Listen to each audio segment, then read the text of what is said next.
Jumbo, how far is about what's going on? I'm Azania, I'm Kunjana. Thank you so much for staying tuned in to my YT channel.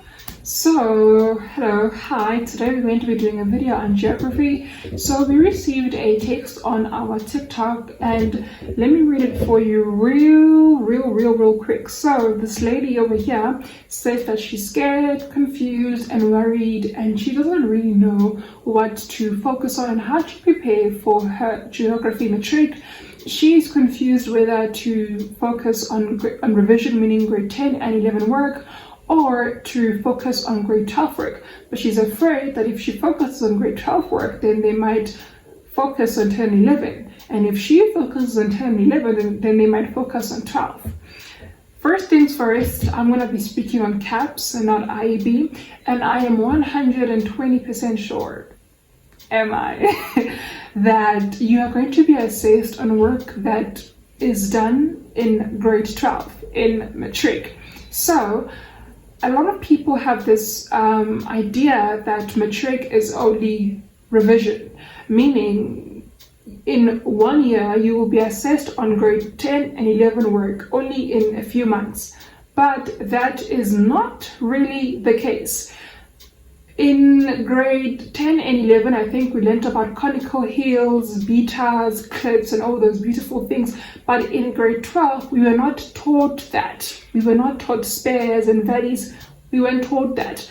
But you would find a Matric question in a test or in an exam, and they ask you to identify the feature, only to find out that it's a beta, or it's a conical hill, or it's a spur, or it's a ridge, right? But you're not taught those things. So when we speak of the concept of revision, we mean that we will assess you on things you must know, because now you are a matric student who has done geography for 2 years, meaning there are things that you must know that I might assess you on that must be general knowledge to you now as a geo student. So we're not going to be teaching you or revising with you grade 10 and 11 work, but we will assess you on it, right? Only to a fair extent, of course, because there's new content that you must learn in matric. So my advice to the lady who sent me a text on TikTok is that focus on grade 12.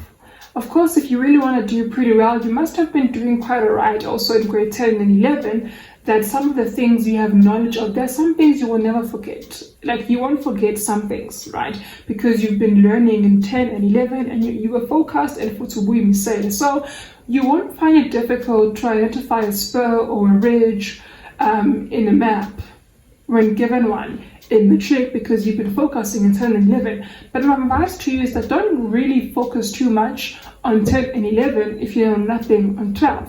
Rather also touch a bit on 10 and 11 map work and application things when you are sure that you know most of your grade 12 work, because at the end of the day you're in matric, which means you'll be assessed on matric work. If you really want to start to prepare early or do things a little bit before time and before the outlined schedule, my advice to you would be to, of course, study ahead or skim through your notes ahead prior to coming to class, because we're always taught to, study before class, especially for maths and physics, but they never really say it's about geo. Please do that. There's a concept that we did in matric. It was stream order, and I remember I struggled with grasping the ones and twos, 1 1 2 2 3. I struggled. It took me 2 days, meaning 3 periods, to actually understand that. But if I had read on it before, I would have maybe asked the question in class, what is the importance of stream order? Why stream orders? Then I can get more knowledge and understand more. So in case they're asking an exam, what's the purpose of stream orders, or how is stream orders developed, then I would be able to answer. But instead I wasted 3 periods trying to figure something that I was taught in 10 minutes in a single period. So if your lecturer, if your teacher gives you your notes that you're going to be using for that period, during that period, not before, I advise that you go and watch, I think it's Geography with Dave, if I'm not mistaken, every little thing that is on that teacher's channel is going to be taught to you in class or in your CAPS textbook. Whenever I was studying for geo, I would study the whole day or that evening, and I would only look at Dave's videos in the morning when I'm driving to school. My dad was a 30-minute drive, so I'll watch the video in 2x speed just to browse through everything and make sure that everything is summarized. I don't advise that for you though. Now that I know, so that you can do better, I advise that you watch the videos before. So he has a video on germorphology or climatology. Now that you're studying a segment or a section on climatology with the teacher and he told you that, or he or she told you that you're going to be doing climatology, now I advise that you go and watch a video of Dave explaining climatology. It's a very good thing that you watch it before, so that if he says something that is slightly different to your educator, then you know that you must write in the test what your educator said. But I do think it's very important that you go through Mr. Dave's video if your teacher does not give you all your notes in the beginning or prior to the lesson, so that when you get to class you are able to understand more, as you have an idea of what your teacher is talking about. If you're not too sure if your teacher has given you free will, as I've said in the last video, to use your book as you please and as you wish, I would suggest that you get 2 books for due, one for class and one for yourself. And when you come to class, when you take notes, I'm not too sure if your teacher will be happy or not, but I'll suggest that it'll be extra for you, but it will help you. But if you take notes as your teacher speaks, because it depends how teachers talk or some teachers would put on slides and say, write down and copy down the slides, or they would show the slides and talk and say, I will send you the slides via WhatsApp. Please make sure you copy them down to your book. So just first understand the dynamics of your teacher and of your classroom, and then of course you maneuver accordingly. But I would suggest that you get a second book, and in this book you summarize everything properly, that you are able to understand every single topic. For example, as I mentioned in the last video, climatology. We have many things going on. We have the MLC, which is the mid-latitude cyclone. You will learn about all these things in due time.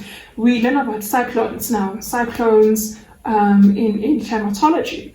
2 pages, we have Bala, you write down Wangwala MLC, mid-latitude cyclone. What, when, how, when, why, where. Why, you speak about the weather conditions that are viable for a cyclone to happen. When, you tell us the dates or the seasons. Where, you tell us which regions. How, you explain how it happens, its starting point till its final or senior stage, and what allows it to dissipate, rather what allows it to come to an end. That's how you are able to start. And once you've done that, then you ask yourself questions. What I would suggest is that once you've done doing the MLC, you move on to all the other ones. So MLC, what's the other one? Anticyclone. So you put them all up, right? And then after doing all of that, you then go to past papers. So one thing that's very much pretty about Matric past papers, that there's a trend in all of them. Maybe question 2 is climatology. So what you do, you take 3 or 2 past papers of your kind, maybe 2017, 2022, 2020, I don't know, whatever you wish. And then you go to the climatology sections and you answer those questions, right? So if you think going MLC and then anticyclone is going to be too much for you, go MLC and then skim through 4 or 5 past papers, and a question that actually asks you on the MLC, then you only do those questions. But I know this might sound or seem unrealistic as there's no time, right? But this is for people that really want to work ahead and would really want to secure a distinction. Whatever you put your mind to and your effort to, most definitely will pay off. So I suggest that you do things earlier and you practice writing out. In most cases, people don't get high marks in June, not because they don't know, but because they write too little. If you're going to skim through a concept in geography and okay, get it, and you are able to answer the question, but in most cases, if the question is out of 5, and you might give us points that count only for 3 marks because you skimmed through it, you don't have a thorough understanding of what actually is going on. So I don't suggest that you skim through things if you want a distinction. If you want to pass, skim, okay? Have a rough idea, just a rough if you want to pass. But if in a distinction, don't have a rough idea. do past papers. The problem is geo is a lot, so you can't really look at a piece of paper and constantly regurgitate what's on the piece of paper. The only way to cement the concepts in your head is to actually do past papers. That's an easier and faster way. So if you keep on repeating seeing the question and answer, then that way you are able to cement it way better and faster. And also, when you do past papers, don't read the question and look at the memo. Fundi paper, darling, you will forget. Rather, look at, I know it will take you 2 hours or 3 hours, but look at the question and read the question and write down with your pen, answer in full, answer in full. Deal with that entire question. Never do the mistake of doing question 1, 2, 3, 4, and 5. And then of your question 6, you start, okay, fine, guy, born, as if now you see. So now when you get to question 6, you don't write down the answer anymore, but you skim through the question like, okay, I think I get it. Don't do that. Do everything to the full. Be diligent when you are doing your past papers. It'll be very much easy for you when you get to the exam. The second or third, fourth, fifth tip that I'll give you is to not panic whenever you get to your exam venue or to your test venue. Don't panic. Wusa, calm down, okay? If people leave early, leave late, as long as you are down, you are down, you are done. That's what's important. But I would suggest that you never leave the exam venue until they say pens down. Never ever in your whole wild world leave, okay? So take your time. Read your question once, right? I used to write really fast, right? So I still do that even now. But one thing I must advise is that once you write your answers, take your question paper, go back to question 1.1.1. It asks you, what season does the map represent? Look at your answer. Did you say winter or summer? If you said summer, go back to the map and check. Do I see, where is the ITCZ right now? In Southern Africa. Where are the high pressures? Do I see any? Do I see low pressures? That means I am seeing summer if I see LPs and TLs, and the ITCZ is right above the Tropic of Capricorn. Then I'm in summer. Question 1.2 asks you, I don't know, it asks something else, but just always check, even if you're missing it 3 times, and then check again. Okay, the question paper has 1.1, I also have 1.1. The question paper has 1.2, I also have 1.2. 1.3, I also have 1.2. And also check if do the answers correlate with the questions. You see, if you know too much, you get too excited and you end up making mistakes. Don't be quick to leave, ever. So this was bound to be a very short video because I really think I spoke about everything in the first video. But if your question is, what must I do? I'm confused. Are they going to ask me about grade 11 work? The only time that they would really ask about anything you've done in grade 10 and grade 11 is in map work, where they ask applications and they ask you to identify things that you know very well you've done in theory in grade 10 or in grade 11.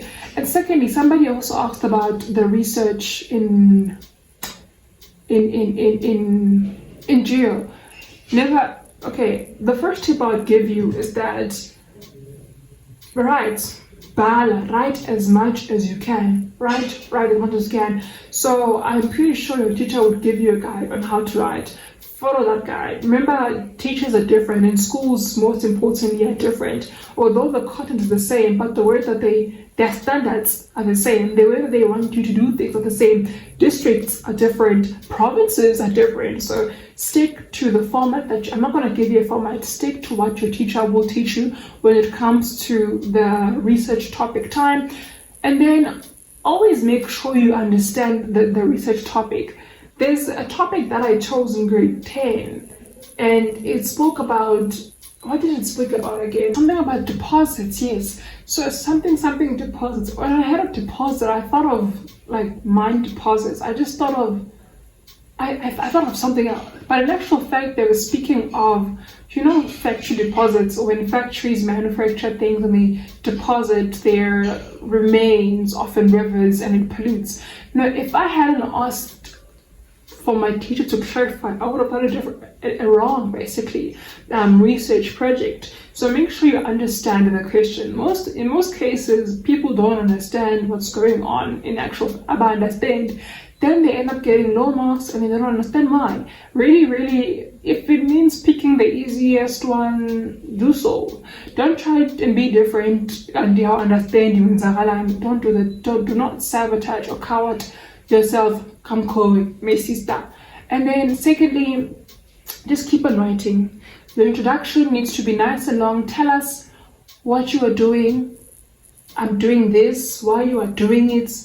Just let us know and let us know. So during my time, there weren't many tools that I knew that would assist me. But I would say that if there are any tools that are available to you to assist you, not to write you a thing, but to assist you, to guide you, to give you a picture, or to even elaborate what the topic means. If you are too scared of your teacher for what reason, I don't know. In actual fact, the point I'm trying to make is that please understand your research topic. In your introduction, I would suggest it's long, like very long. Like, tell us everything you must tell us and have supporting pictures. The best thing you can do is have supporting picture for each and every point that you make. So if you learned about peel in English, please use it also in geography to give us a nice point, explain, example, and give us evidence, and then look a picture and then reference the picture and why is the picture relevant. Just try and write as much as you can. And they always say that musuk balaga cool, or I don't write too much as if you don't know what's going on. But writes too much, of course, that is relevant. And it's good that you can still use Google in grade 12. Honestly, it's the best thing ever. You don't have to always find the best papers. Okay, that is all from my side. I wish you all the best as you prepare for GEO. If you have any questions, please ask me. Make sure they're not so content heavy, but just please DM and just please be precise as to what kind of things you want me to tackle. I'm going to try and do a research video. Yeah,